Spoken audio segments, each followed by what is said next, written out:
You're listening to Tech Chat with Samantha, the podcast for CEOs and business owners who want to simplify, systematize, and scale without breaking. I'm your host, Samantha Pointer, certified automation service provider and owner of Samantha Pointer Enterprises. After going through my own seasons of crisis and survival, I learned that automation isn't optional, it's essential. Every week, in just 15 minutes, more or less, I'll bring you stories, strategies, and practical steps to help you turn tech into your hardest working employee and build a business that runs without you. Let's dive in. Welcome back to Tech Chat with Samantha. Q1 is over. For some of you, that feels like a relief.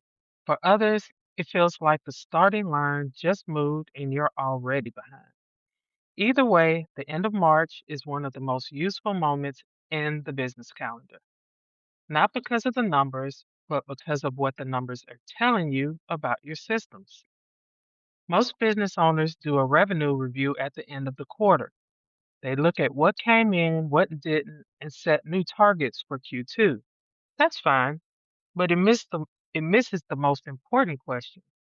The question isn't just what happened, the question is why it happened and whether your systems are set up to produce a different result next quarter.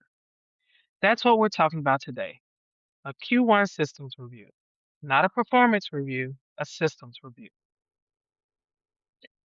A performance review looks at outcomes, revenue, leads, clients closed, content published. Those numbers matter, but they're lagging indicators. They tell you what already happened. A systems review looks at the structure behind the outcomes. It asks different questions, like did leads come in consistently or in random bursts? Did follow up happen automatically or only when you remembered as the business owner or someone on the team remembered? Did new clients onboard smoothly or did every engagement start from scratch? Did the quarter feel like it ran on structure or did it run you? Those answers tell you something a revenue number never will. They tell you where the business is fragile. They show you which systems are holding and which ones are held together with good intentions and manual effort. And that's where the real work lives. Inside the SPE Systems Framework, every service business runs on 6 systems: traffic, capture, offer, close, deliver, and follow up. When the quarter ends, those 6 systems are the lens I use to understand what actually happened.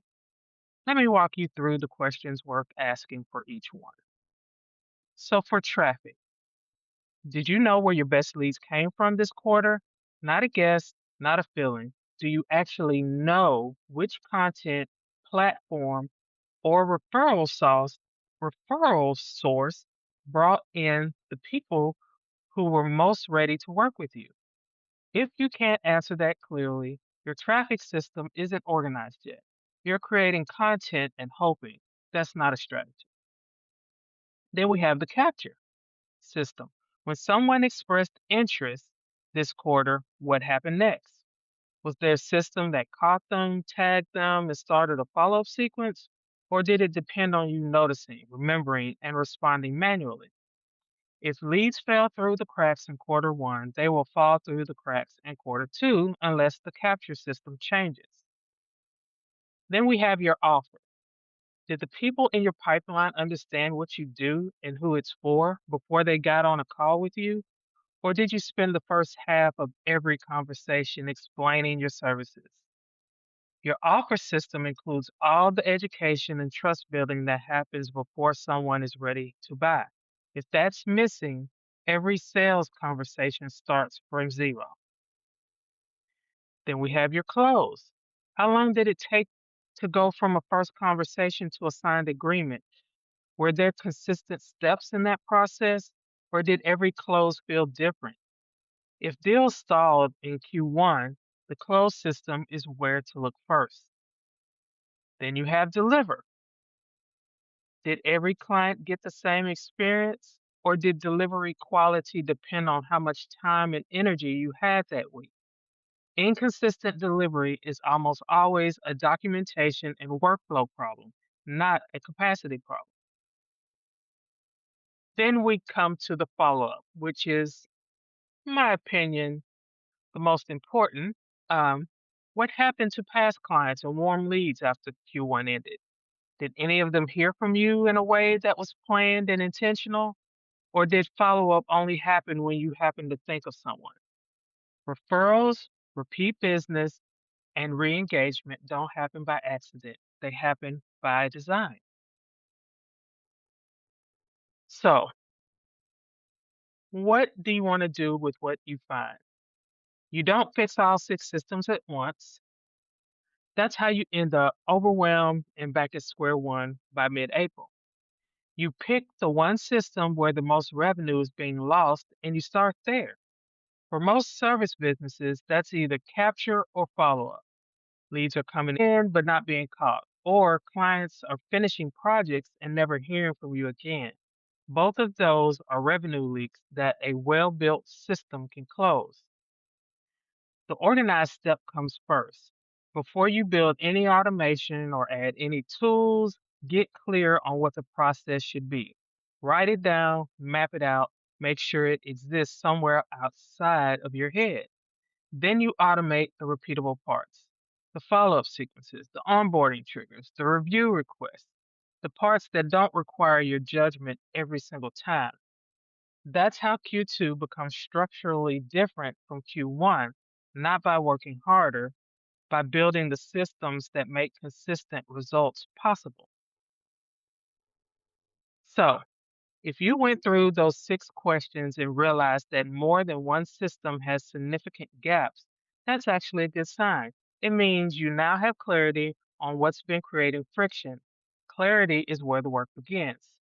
A systems clarity call is a focused conversation where I look at what's actually happening inside your business, identify the systems that need the most attention, and map out where to start. No overwhelm, no laundry list of things to fix, just clear next step. You can book that call at the link in the show notes or by going to organizingguru.com/15. So let's land this plane. Q1 is done. What happens in Q2 depends on what you build between now and then. Not the goals you set, but the systems you put in place to support them. Thanks for being here for this season of Tech Chat with Samantha. Season 2 kicks off next week, and I'm going deeper on the systems that actually move the needle. I can't wait to share it with you. I'll see you on the next episode. Happy automating! That's it for today's Tech Chat with Samantha.